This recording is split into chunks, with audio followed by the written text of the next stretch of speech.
It was supposed to be a new beginning. When I got the dinner invitation text from my mom, I stared at it for 10 straight minutes. No emojis, no hearts. Just family dinner Sunday night. Everyone will be there. I told myself it meant nothing. But part of me, a part I hate admitting still existed, hoped it was an olive branch. That maybe, finally, they regretted how we left things. Maybe this was the moment where things turned around. I even dressed up. Nothing flashy, just a navy wrap dress and the necklace Grandma left me. I stood outside their house, our house, for a few seconds before walking in. It looked smaller than I remembered. Maybe because it hadn't felt like home for a long time. Laughter floated from the dining room, filtered through clinking glasses and murmured congratulations. My heart sank the second I turned the corner. Everyone was already seated. My aunts, cousins, my uncle who always smelled like cigars. And my sister Natalie, the golden child, as perfect as ever in her crisp white blouse and high pony. She was sitting in my old seat. "You made it," my mom said, standing up to kiss me on the cheek like we hadn't gone almost an entire year without a real conversation. Good. We were just about to get started. I slid into an empty chair. It was one of the creaky folding ones they usually saved for holidays. Off to the corner, barely touching the tablecloth. Nobody made eye contact as I sat down, not even Natalie, but I smiled anyway, pretending the awkwardness was just in my head. We passed around salad and bread like we were pretending to be whole. My father raised a glass. "To changes," he said loudly, "and to letting go of the past." There was a moment of forced chuckles. I joined, although I wasn't exactly sure what he meant. Then it happened. "I suppose this is a good time to make it official," Dad said, setting his glass on the table with that finality he always used when delivering bad news. "As of next week, we'll be turning the guest room, your old room, into a wine cellar. I've been planning it for a while. It's really the only space in the house left." He didn't even look at me. He said it like he was announcing a new kitchen renovation, just casually erasing me from the place I grew up in. I'm pretty sure I blinked 3 times before I spoke. "The guest room? The one at the end of the hall," Mom added, spearing a cherry tomato without lifting her eyes. "It hasn't been used in almost a year." I froze. I was under the impression I might be coming back. Now Dad looked at me. "Just for a second, that wouldn't be a good idea," he said plainly. "It's time to move forward, for everyone."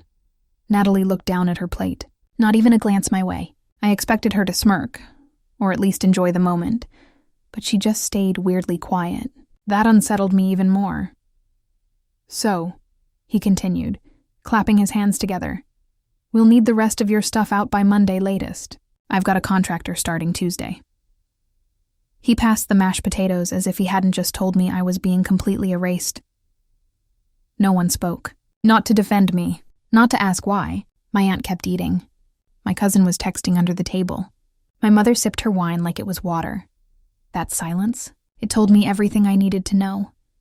I wasn't a daughter to them anymore. I was clutter, leftover responsibilities, something to be cleared before the remodeling began. I looked around the table and realized, in that exact moment, that there was no fixing any of this. No apology waiting to be spoken. No hands reaching across the table to say, "We love you." I forked a piece of dry chicken into my mouth and chewed slowly, trying to breathe through the tightness rising in my chest. I had imagined this moment so many times. A reconciliation, a hug, an apology. But what I got was worse than confrontation. They had already moved on. I just hadn't gotten the memo. I nodded, pushing back my chair. My mother didn't ask where I was going. Natalie didn't try to stop me. Dad just reached for the gravy boat like I hadn't stood up at all. "I'll come by Sunday night for my stuff," I said quietly. No one responded. I walked out the same way I came in. But something was different now. As the front door clicked behind me, so did something inside me. Something that didn't want them back. 8 months before that dinner, I thought I was doing the right thing. The honorable thing. The kind of thing families are supposed to remember. Supposed to thank you for one day. Funny how life doesn't always give you credit for sacrifice. It started with Grandma June.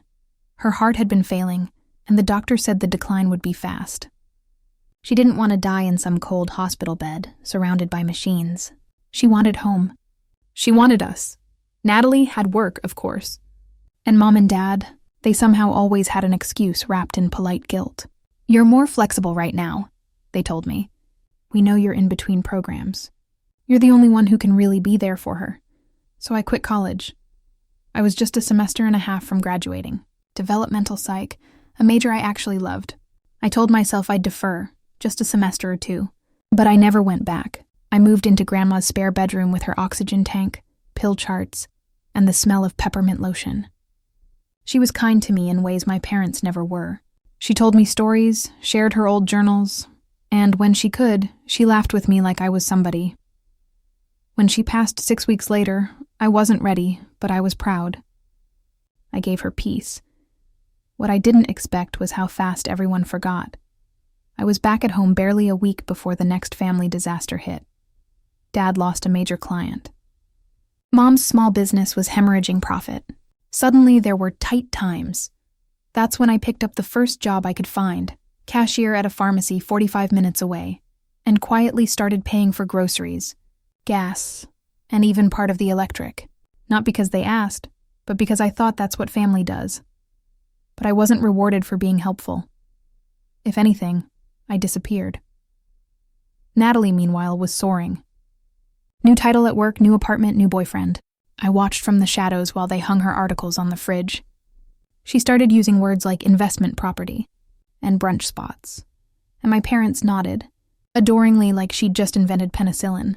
They called her things like our pride and such a go-getter.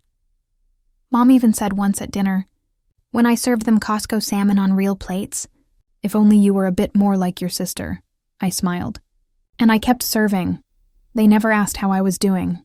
They never once said thank you. And when I mentioned going back to college, Dad said, I don't think that makes sense financially right now. Let's just focus on surviving." He meant me. Sacrificing silently while Natalie thrived. What hurt most wasn't the work. It wasn't missing classes or having zero savings. It was how invisible I became the minute I stopped being convenient. I remember once, in the middle of December, we had a plumbing emergency. Water everywhere. While Dad was out golfing, I cleaned it all and paid the plumber myself. Almost my whole paycheck. I handed Mom the receipt just to prove I wasn't lazy. She took it without even glancing up from her phone and said, "Well, it was your bathroom." That was the moment my heart cracked without making a sound. No betrayal, just erosion. One silent disappointment after another, until there was almost nothing left. So when I sat at that dinner table 8 months later, with everyone pretending like I was just a guest, like I should be grateful for the seat, I realized they had already erased everything I did. They just finally found the nerve to say it out loud. Natalie wasn't just the favorite. She was the blueprint. She knew how to dress like success, speak like authority, and cry just enough in front of our parents to pass for humility. But behind closed doors, she was ice cold. Growing up, I always wanted to believe she was better than she acted, but at some point I had to stop pretending. To the outside world, Natalie was a self-made woman, a beacon of achievement. Promotions, polished LinkedIn posts, yoga retreats, the kind of story that convinced our parents she'd earned everything. But I saw the other side of her, the one who whispered insults when no one could hear, who once called me emotional deadweight because I cried when Grandma died, the one who would smile at the dinner table, then text a group chat without me in it 10 seconds later. She didn't just climb ladders. She kicked the rungs out while I was still on them. I remember the day she got her new car. Shiny black, 0 miles, red bow, the whole dealership fantasy. I thought she bought it herself until I overheard Mom telling Aunt Janine over the phone that Dad helped with the down payment. That same month they told me we couldn't afford to renew my cheap health insurance plan. But when she was around, the whole house lit up. "Your sister's coming this weekend," meant I had to cook, clean the bathroom, and act like everything was fine. She'd walk in smelling like department stores and city success, purse slung over her shoulder like a trophy. Mom and Dad practically inhaled her. Even when she did nothing, they noticed it. Sometimes I tested it. I told Mom once about a small praise I got at work, how my manager said I had leadership potential. Her response? "That's nice." Natalie had dinner with a senator last week. There was no winning. not when Natalie controlled the narrative, and lately she'd been rewriting mine. Subtle things. Carefully dropped poison. I heard her once on the phone in the den. She didn't know I was nearby. I just worry about her, she said, faux concern dripping from her voice. Like, she's been acting unstable. Grandma's death really shook her. Sometimes she lashes out. It's exhausting living with that. I stood frozen, stunned. That lie sliced deeper than any blatant insult. And my parents? They ate it up. Every time I tried to explain myself, to say I was struggling or overwhelmed, they looked at me like a time bomb. Maybe Natalie's right. You're on edge a lot these days. It became clear. She didn't just want their attention. She wanted control. She wanted my seat at the table removed, permanently, and it was working. My silence made it easier. My helpfulness made me forgettable. Natalie was the golden child because she told a golden story, chapter by chapter, where I was the burden and she was the hero. I started to wonder if they wanted to believe her lies. It suited them too well. No guilt, no introspection. Just one daughter to praise and one to ignore. The funny thing about golden children no one talks about? They rot the family from the inside out, but they shine so bright doing it, no one notices. At least, not right away. I never asked for applause. I just thought they'd see me. Week after week, I worked long hours for minimum wage, standing behind that pharmacy counter with aching feet and a fake smile, while my coworkers talked about the classes they were taking, the trips they were planning. I nodded along like I belonged, then went home to cook dinner and quietly slip $80 under a stack of bills. Sometimes I'd pay the water, sometimes the internet. Always without thanks, always assumed. They never said don't pay, but they never offered to help me either. I became part of the plumbing, necessary but unnoticed, and still, I told myself I was doing the right thing. I was being the good daughter, the one who stepped up when things got tight, the one who didn't need attention to contribute. Then one night shattered everything. I came home late from a double shift and heard voices in the kitchen. I was about to shout hello, until I heard my father laughing. Not the light kind, the mean kind, the kind he used when he thought something, or someone, was ridiculous. Honestly, she's just floating through life, he said between chuckles. No degree, no partner, no savings. I mean, what's the plan here? Just hang around and hope we keep paying for her? Stop, Mom said, but not seriously. Not enough, he kept going. She's practically a glorified houseguest. Doesn't even look like she tries anymore. My ears rang. My hands were still gripping my bicycle helmet, and I felt my fingers tighten around it until I thought the plastic would crack. A glorified houseguest. Everything I'd given. The sleepless nights, the extra shifts, the guilt over not chasing my dreams, all reduced to a punchline over leftover wine. I backed away before they caught me listening and stood in the dark hallway trying not to sob loud enough to hear. I had to swallow a scream. I bit down on my own tongue to keep it from shaking. Later, I sat in my room, my temporary little pocket of peace, and stared at the envelope I kept taped inside my drawer. My paused college enrollment letter, my someday dream, and in my head, I replayed his words. No future. Even when I tried to imagine standing up for myself, bursting into the room, yelling, "What have I done to deserve this?" I couldn't. The voice inside me said, "Don't stir things up. Don't give them a reason to really kick you out." So I did nothing. Just like always.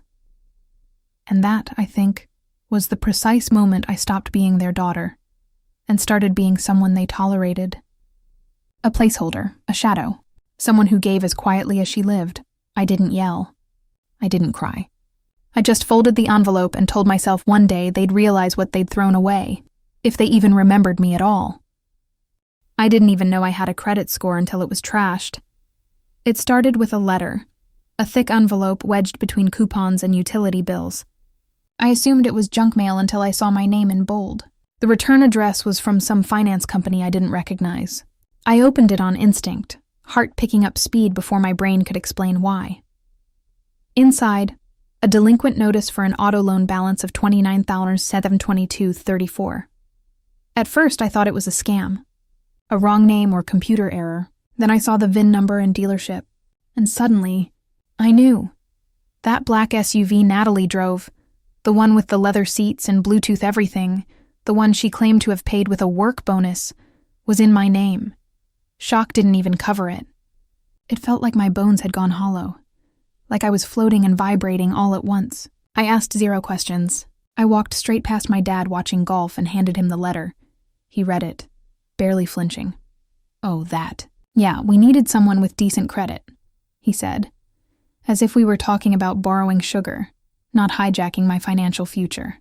Natalie couldn't qualify solo, so we used yours. You weren't using it for anything anyway. You didn't even ask me. Don't be dramatic, he said, not even looking up.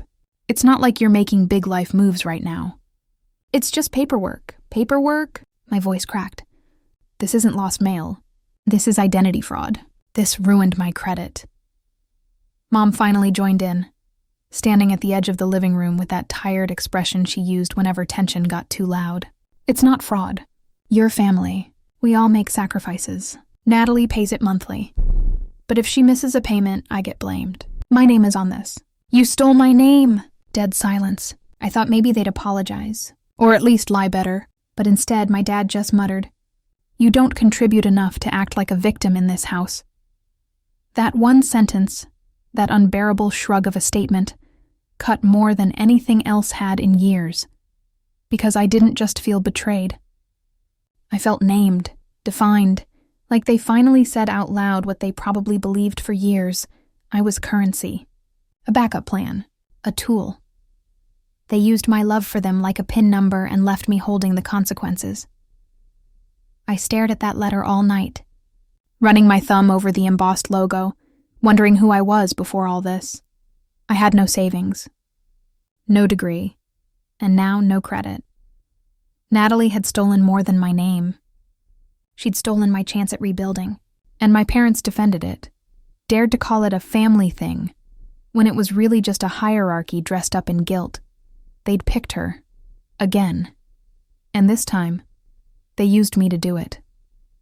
The text came on a Thursday night, short and strange. Dinner this weekend. Just family. Dress nice, no context. No emoji, no warmth. Still, my chest tightened with something shamefully close to hope. Maybe they finally wanted to talk. Maybe they'd noticed my silence over the past few weeks and realized what they'd done. Maybe they wanted, just once, to meet me halfway. I spent the entire next day debating whether to go. Pride told me to ignore it, but part of me still needed closure, or explanation, or something resembling apology, so I went. New black slacks, blue blouse, hair pulled back. Just enough to look like I was trying, not desperate. When I arrived, the house was cleaner than usual. Candles burning, plates perfectly arranged, expensive cheese I'd never seen in this kitchen before. Natalie's voice echoed from the living room, loud and flawless, like it always is when she's putting on a show. Everyone was there. A few cousins, a couple of close family friends, even Uncle Ron with his gold watch and endless stories. Mom greeted me with an air kiss and the kind of brittle smile that didn't touch her eyes. Dad poured wine into an oversized glass and handed it to me like a peace offering. "You look nice," he said. "So do you," I replied, though my throat felt tight. Dinner started like any other semi-formal meal. Small talk, silent games of status comparison, backhanded compliments. Natalie talked about her new client, a lawyer or architect, I can't remember. No one asked what I'd been doing. Then somewhere between the second course and dessert, it happened. Dad cleared his throat, tapping the stem of his glass with his ring. Everyone quieted like it was a toast, except there was no joy, no milestone worth celebrating. "We wanted to use tonight," he began, "to talk about making space, literal space. We've been wanting to do something constructive with the extra room upstairs. Reclaim it, if you will." He glanced my way but didn't hold the look. "We've decided to start converting it into a wine cellar. It's the only part of the house not being used productively." I blinked, opened my mouth, closed it. It wasn't subtle. It wasn't a metaphor. "You mean my room?" I asked, voice just barely steady. Dad smiled like this was a casual business announcement. "Well, yes. It's time everyone starts moving forward. You're not really in that phase of needing a bedroom here anymore, are you?" Laughter from someone. I think it was one of Natalie's friends. I looked to my mom. Nothing. Flat expression, eyes on a water spot near her wine glass. "So, you're kicking me out." "It's not kicking," Mom murmured. "It's transitioning. You're an adult. We're all making adjustments." Natalie kept eating. "Didn't say a word." "You're lucky," Dad added, reaching for the bread. "Most people your age don't even get as much time at home as you did. Monday should be fine for moving whatever's left." My heart should have broken. But weirdly, it didn't. Because in that flood of humiliation, something inside me rose up and whispered, "This is who they are." And now it's in the open. I looked around the table. No one defended me. No one flinched. I drained my wine, dabbing my mouth with a napkin like I was still playing their game. Then I smiled, but something in me snapped. I slept on Nicole's couch for 3 weeks. She was an old friend from high school. Not close, but kind enough to answer my message when I barely had the courage to send it. Her apartment smelled like vanilla candles and laundry detergent, and even though the cushions were thin and the air conditioner wheezed like an old man in his sleep, it was the closest thing to peace I'd felt in months. I told her I'd only stay a few days, but the days slipped. I took whatever random jobs I could find: food delivery, tutoring sessions, a weekend dog-sitting gig for a woman who lived like she was auditioning for reality TV. Most nights, I came home with numb feet and plastic bags under my eyes, but at least no one looked at me like I was a problem to be remodeled. I didn't talk to my parents. I didn't respond to Natalie's one guilt-soaked text. "Hope you're doing okay. This isn't what I wanted." I didn't block them either. I just let the silence sit, let them wonder, or not. The only sound I trusted anymore was the muffled TV in Nicole's apartment, and the hum of my cheap earbuds as I fell asleep pretending I was somewhere else. One night, I pulled out my backpack to dig for my last $20, hoping I hadn't spent it on coffee. That's when I found the envelope, wedged in the hidden pocket, quietly waiting. It had yellowed a little at the corners, but written in thick, familiar script was my name, in Grandma June's handwriting. I stared at it for a long time, afraid the moment I opened it, it would dissolve into dust. I opened it anyway. Inside was a folded sheet of heavy paper. No date, no greeting. Just one line. "There is something I left you. Ask the lawyer. If you're reading this, trust your gut. They don't deserve you." My breath caught. It made no sense. Grandma had passed nearly 8 months ago. No one had mentioned anything about a lawyer. She wasn't wealthy. As far as I knew, her savings barely covered the hospice bills, and even those looked suspicious once my parents started managing them. I flipped the note over.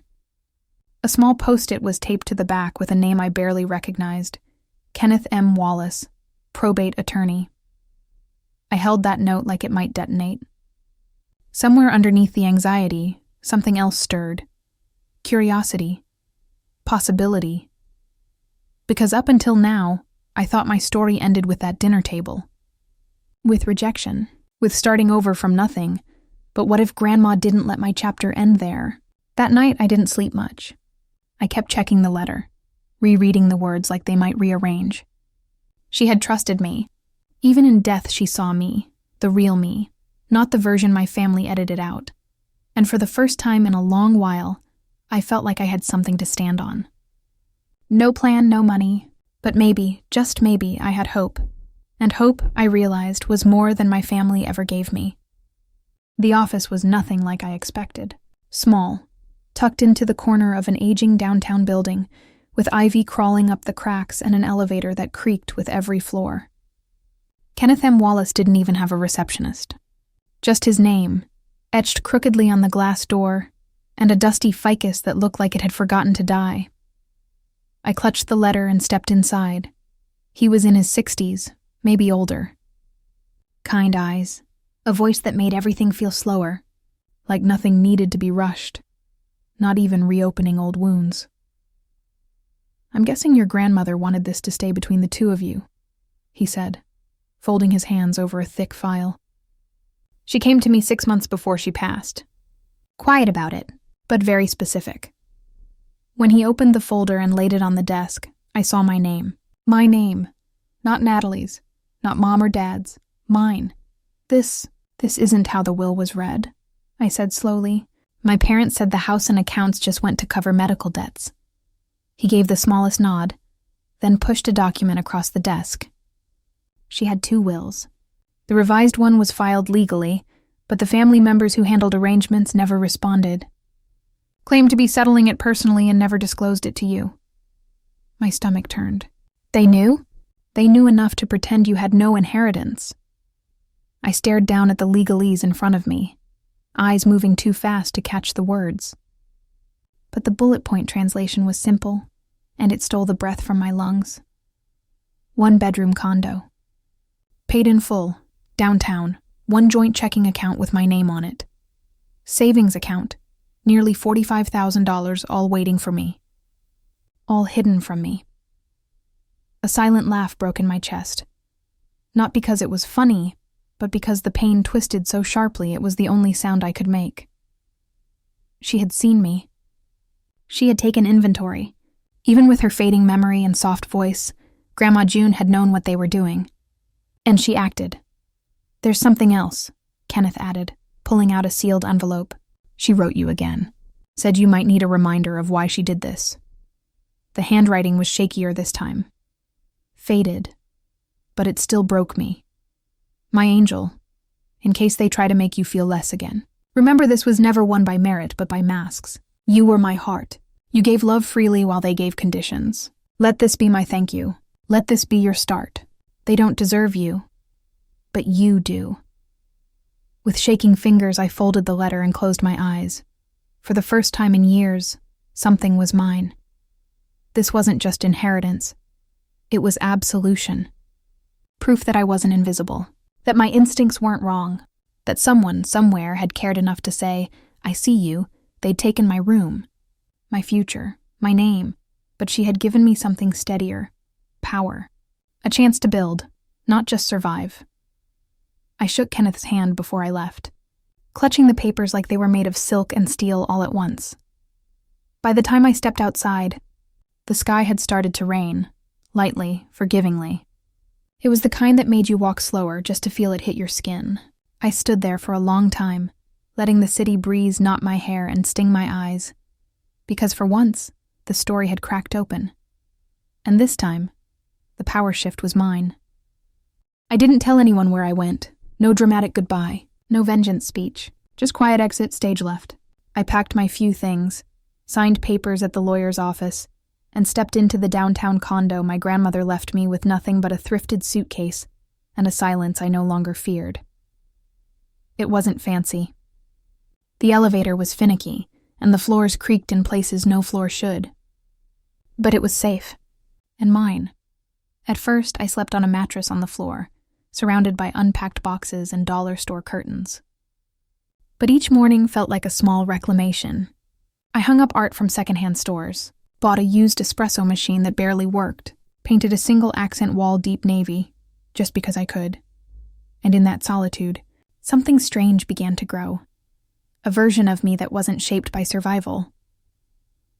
With the small cushion Grandma left, I enrolled in online courses again. Not because I wanted to prove anything this time, but because I missed learning. It filled the quiet hours with something that wasn't anxiety. I picked up a steady job coordinating admin for a local nonprofit. The pay wasn't great, but the staff treated me like a person. A few months later, I took a chance and invested in a wellness startup a friend from Nicole's circle was launching. Nothing huge, just a couple thousand. But it felt like placing a vote for my own future. Each little step stitched me back together. And yet, even as I rose, the silence from my family echoed louder than I expected. They never reached out. Not for Christmas. Not for my birthday. Not even to ask where their forgotten daughter lived now. At first, I thought it meant they didn't care. But eventually, I suspected it was something meaner. They did care, but not enough to swallow their pride. Some nights, I'd lie in bed and imagine Mom walking into my old room, now stacked with wine bottles, and catching a glimpse of the empty closet where she used to hang my shame. I wondered if Natalie ever mentioned me, if my name came up at all. But most nights I didn't wonder. I just dreamed. Big, reckless dreams. Of future jobs, of a dog, of traveling someday with money that was actually mine. I wasn't bitter. Bitterness is a chain. I let go of that somewhere between the third full grocery trip I paid for without guilt, and the laughter of new friends I made who actually asked me questions about who I was. I started to write for myself again, something I hadn't done since the fallout. At first it was just messy journal entries, but eventually, it took the shape of a voice I hadn't heard in a long time. Strong, deliberate, alive. And in that slow, silent rebuild, I didn't just get my life back. I found me. It always starts with a coincidence, or so you think. I was 2 months into my new routine when I ran into Claire, an old classmate I barely recognized outside of her business blazer. We crossed paths at a networking brunch Nicole insisted I attend. I almost skipped it. But fate doesn't care how tired you are. The moment she heard my last name, her eyes flicked up. Wait, are you Natalie's sister? I froze, smiling politely. Used to be. Claire laughed, but there was tension under it. Damn. Small world. I interned at her firm last year. She's kind of a legend, except... She trailed off, sipping her mimosa with a raised brow. Except, I asked, heart already catching up on a beat I wasn't ready for. Claire waved a hand like she shouldn't say more, but I leaned in. I don't talk to her. Whatever it is, you can tell me, she hesitated, then leaned warmer, quieter. There were whispers. Strange transactions on client accounts. One of the senior partners resigned after some money went missing. Rumor was it had Natalie's fingerprints on it. But nothing was ever proven. HR swept it under. That should have been enough. I could have walked away, left her sins to find her on their own. But then Claire said something else. She mentioned something about borrowing under a different name. Said she was building shadow capital. Called it a safety net. I thought it was weird. But I mean, your family's probably loaded, so maybe it's a tax thing. My stomach turned. I went home and pulled my credit report again. Sure enough, 2 new inquiries I hadn't made. Both in cities I didn't live in. Same lender Natalie's SUV loan was with. The one she took out in my name. She had done it again. I felt the roar rising in me. Not rage, but something quieter, colder, focused. This wasn't just about a car anymore. This was identity theft, bank fraud. She was building her shiny tower of appearances by bricklaying my financial ruin. And my parents. They had either turned a blind eye or helped her mortar the walls. So I called Kenneth. He didn't waste time. Start gathering everything. Letters, emails, credit reports, names, times, get print copies and digital backups. I did exactly that. Every strange document and flag, printed and dated. I kept a spreadsheet, a binder, and a flash drive. I even called the lender posing as Natalie's assistant, and got a verbal confirmation that the accounts were in my name. Again. This time, I wasn't just angry, I was prepared. Because the thing about golden children? They think the crown is permanent. They never look behind them to see who sharpened the throne. Natalie had used me as her shield long enough. Her spotlight was built on stolen light. And now her secrets had a witness. She thought I disappeared. She had no idea I was watching. I didn't get revenge. I filed paperwork one crisp Thursday morning. I took the binder, the flash drive, and all the screenshots, and walked into the branch office of the lending company that had unknowingly played a part in ruining me. I didn't cry. I didn't rant. I simply sat across from the fraud department manager and told the truth like it was a court testimony. The woman, Angela, was professional enough to keep her reactions clean, but her eyes widened when she saw the overlapping documents, especially the signatures. Natalie had forged mine down to the slant and spacing. But Kenneth had taught me well. I had proof of where I lived during every transaction, the email metadata, the voice call logs, and of course, Claire's note confirming that Natalie had openly admitted to play acting under my name. By the time I left, the accounts were frozen. Pending investigation. The car loan? Flagged. Additional inquiries? Halted. My credit? Under review with a fraud protection case file now tied to it. And just like that, 4 years' worth of secret sins began to collapse in slow motion. It didn't take long. 3 days later, I got the first phone call from Dad. I let it ring. Then Mom. Then Natalie. I broke my silence by blocking them, but the messages poured in from other numbers. Different tactics. We didn't know what she was doing. This can't be reversed. You're ruining her life. Just drop the claim. Let's handle this privately. Privately. The same way they handled my disappearance. The same way they hid Grandma's will. The same way they excused identity theft as just a family sacrifice.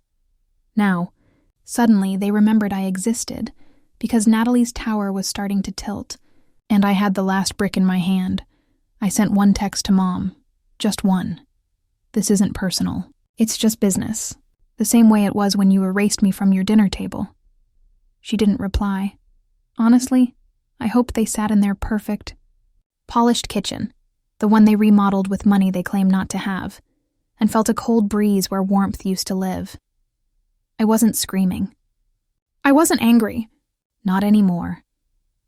Justice doesn't always look like fire.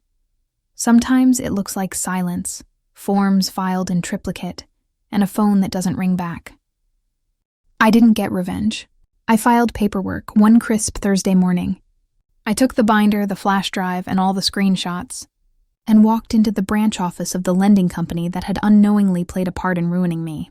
I didn't cry. I didn't rant. I simply sat across from the fraud department manager and told the truth like it was a court testimony. The woman, Angela, was professional enough to keep her reactions clean, but her eyes widened when she saw the overlapping documents, especially the signatures. Natalie had forged mine down to the slant and spacing. But Kenneth had taught me well. I had proof of where I lived during every transaction, the email metadata, the voice call logs, and of course, Claire's note confirming that Natalie had openly admitted to play acting under my name. By the time I left, the accounts were frozen. Pending investigation. The car loan, flagged. Additional inquiries, halted. My credit, under review with a fraud protection case file now tied to it. And just like that, 4 years' worth of secret sins began to collapse in slow motion. It didn't take long. 3 days later, I got the first phone call from Dad. I let it ring. Then Mom, then Natalie. I broke my silence by blocking them, but the messages poured in from other numbers. Different tactics. We didn't know what she was doing. This can't be reversed. You're ruining her life. Just drop the claim. Let's handle this privately. Privately. The same way they handled my disappearance. The same way they hid Grandma's will. The same way they excused identity theft as just a family sacrifice.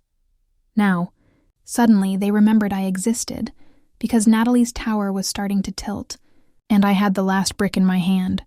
I sent one text to Mom. Just one. This isn't personal. It's just business. The same way it was when you erased me from your dinner table.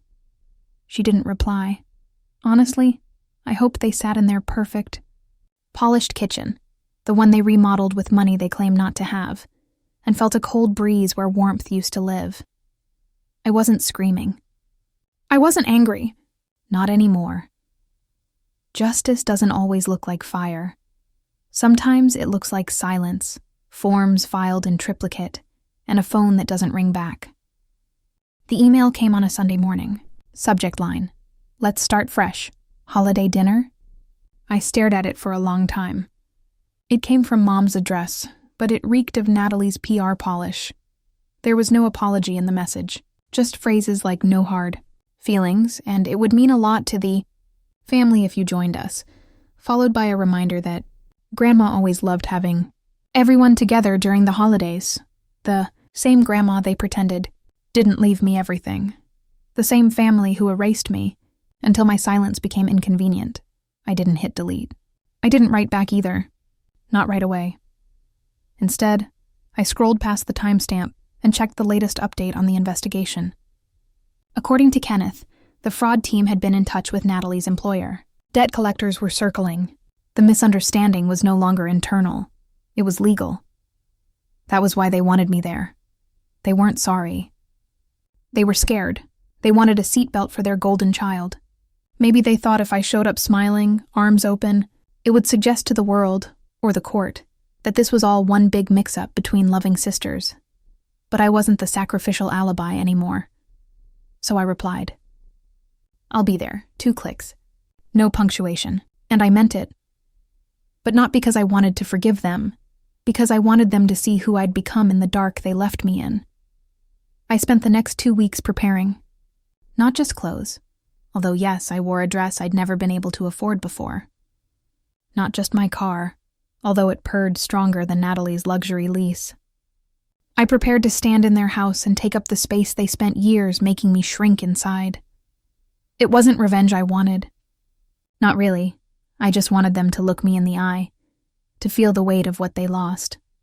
I visualized it like chess, every move calculated, every piece earned. This time, I walked in knowing exactly who I was, and exactly what they'd gambled away. As the day approached, the anxiety tried to claw its way back in. The old wounds, the echoes of who I used to be. But they couldn't touch me. I wasn't walking in alone, I had proof. I had power, I had peace, and I had leverage.